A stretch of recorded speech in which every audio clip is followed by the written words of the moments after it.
Hello students, today we shall discuss about the megasporogenesis. Megasporogenesis is the process through which the female gamete will be produced.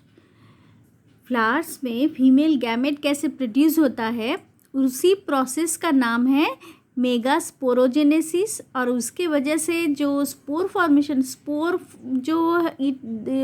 Word use होता है male gamete के लिए। Male gamete में जब haploid cell produce होगा उसका नाम होगा स्पोर, और फीमेल में जब प्रोड्यूस होगा उसका नाम है मेगास्पोर। तो मेगास्पोर फॉर्मेशन का जो प्रोसेस है it will be termed as the megasporogenesis. तो मेगास्पोरोजेनेसिस में जो स्टार्टिंग सेल है, सबसे पहले हमने देखा था, कल मैंने डिस्कस की थी आपको कि ओव्यूल फॉर्मेशन होता है ओवरी के अंदर। तो ओव्यूल के अंदर सिंगल अगर एक सेल ले, डिप्लॉयड सेल जिसमें क्रोमोसोम नंबर 2n है, सिंगल एक सेल कैसे डिवाइड होकर धीरे धीरे एक मेगास्पोर सेल में प्रोड्यूस होगा, और कहाँ पे उसका एक प्रोडक्शन होता है, उसी प्रोसेस को आज हम डिस्कस करने वाले हैं। तो सबसे पहले सिंगल, इसमें क्रोमोसोम नंबर डिप्लॉयड है, क्रोमोसोम नंबर इसमें 2n है। उसके बाद फिर क्या हुआ, मियोसिस प्रोसेस हो रहा है। और सेल डिवीज़न का जो मियोसिस प्रोसेस है उसमें हमको पता है कि एक सेल से 4 सेल प्रोड्यूस होता है, 4 सेल प्रोड्यूस होंगे, और जिसमें क्रोमोसोम नंबर हैप्लॉइड होता है। So each cell will contain the n number chromosome. लेकिन आफ्टर द डिस्ट्रीब्यूशन, जब डिवीज़न हो जाएगा 4 सेल, उसमें एक सेल अच्छे से डेवलप होगा, बाकी जो 3 सेल ये रेड्यूस स्ट्रक्चर में दिख रहा है क्योंकि धीरे धीरे वो डिज़ोल्व हो जाएगा। टोटल जो सेल है इसमें 3 सेल का कोई काम नहीं है, सिंगल एक सेल अच्छे से डेवलप होता है, बाकी जो 3 सेल है डीजेनरेट हो गया, तो इसलिए उसको लेवलिंग किया है डीजेनरेटेड सेल। और ये जो सिंगल लास्ट वाली जो सेल है, this is called as a megaspore, और धीरे धीरे वो एम्ब्रायो में बदलेगा। लेकिन इसका क्रोमोसोम नंबर तो हाफ है, सभी का क्रोमोसोम नंबर हाफ था, तो इसका भी हाफ ही होगा, n हैप्लॉइड।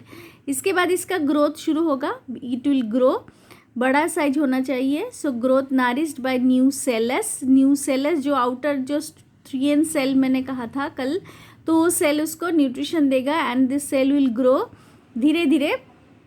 इसके बाद फिर और मियोसिस नहीं होगा क्योंकि अभी इसको हैप्लॉइड सेल जो आधा है, समझो स्टार्टिंग में 4 था तो आधा होकर 2 बना है, तो अगर फिर से मियोसिस होता है तो सेल क्रोमोसोम नंबर आधा हो जाएगा, लेकिन ऐसा नहीं होगा।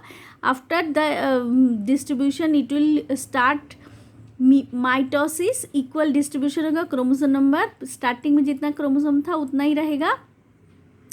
क्रोमोसोम नंबर माइटोसिस में होने के बाद क्या बनेगा, एंड नियरेस्ट माइक्रोपाइल के नीचे जो डिस्ट्रीब्यूशन होगा, 2 सेल हुआ एक बार माइटोसिस, फिर दूसरे बार भी माइटोसिस ही हो रहा है, माइटोसिस होगा क्योंकि और उसको आधा नहीं होना। अभी 2 सेल से मतलब ये न्यूक्लियस दिख रहा है अंदर, और फिर और एक बार माइटोसिस हुआ जो सेकेंड माइटोसिस अंडरलाइन, फिर उसमें 1 2 3 4 4 क्रोमोसोम, और लास्ट थर्ड माइटोसिस, तीसरी बार और एक बार माइटोसिस होने के बाद टोटल कितने सेल बने, 8 हो जाएगा क्योंकि 4 का डबल 8। लेकिन 8 जो न्यूक्लियस है इट विल बी डिस्ट्रीब्यूटेड।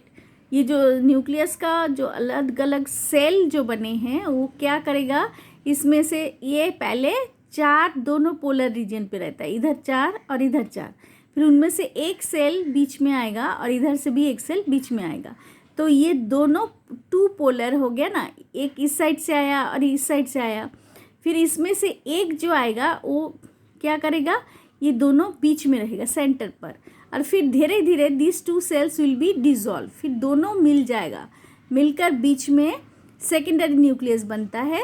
और नीचे जो 3 सेल बने, 3 सेल में एक सेंटर वाली जो सेल है इट विल बिकम एक सेल, और साइड में बाजू में जो 2 सेल दिख रहा है which will give nutrition and help the egg to grow, that's why this 2 cells will be called as the synergids, SYNERGIDS, synergids.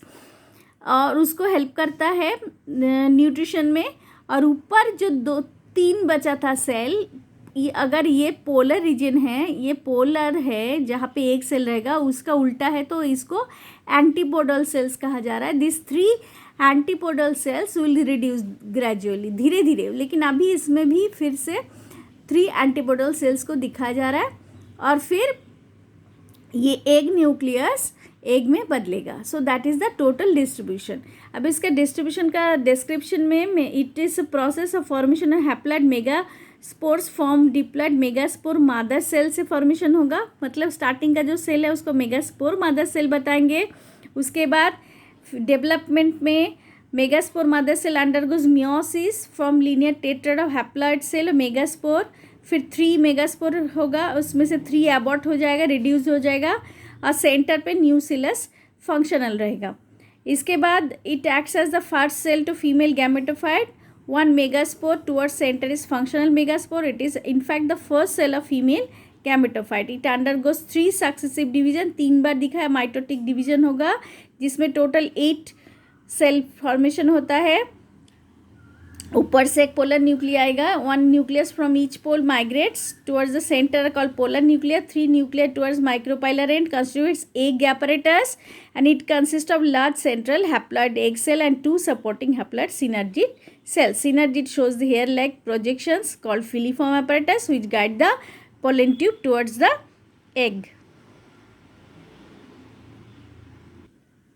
The antipodal cells, group of 3 cells present at the chalaza end, the 2 haploid polar nuclear large central cell fuse to form diploid secondary nucleus or definitive nucleus. Secondary, ये नाम याद रखना, पहले वाला जो बीच में जो से न्यूक्लियस बनता है उसका नाम है सेकेंडरी न्यूक्लियस और definitive nucleus. And just prior to fertilisation, पहले फर्टिलाइजेशन के पहले the 7 celled and 8 celled nucleated structure. Cell हो गया 7 और न्यूक्लियस हो गया 8. एम्ब्रायो, फिर उसके जो स्ट्रक्चर है, ये जो स्ट्रक्चर, इसको सर्कुलर स्ट्रक्चर को हम बताएंगे embryo sac. This is called as the embryo sac. And this method of embryo sac development form a single megaspore is described as monosporic development. Single एक ही स्पोर फॉर्मेशन हुआ. In angiosperms the development of female gametophyte is endosporous, क्योंकि within हो गया, megaspore के अंदर हो रहा है.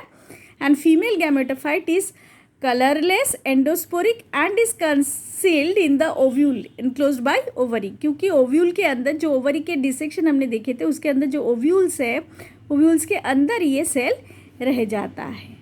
ओके.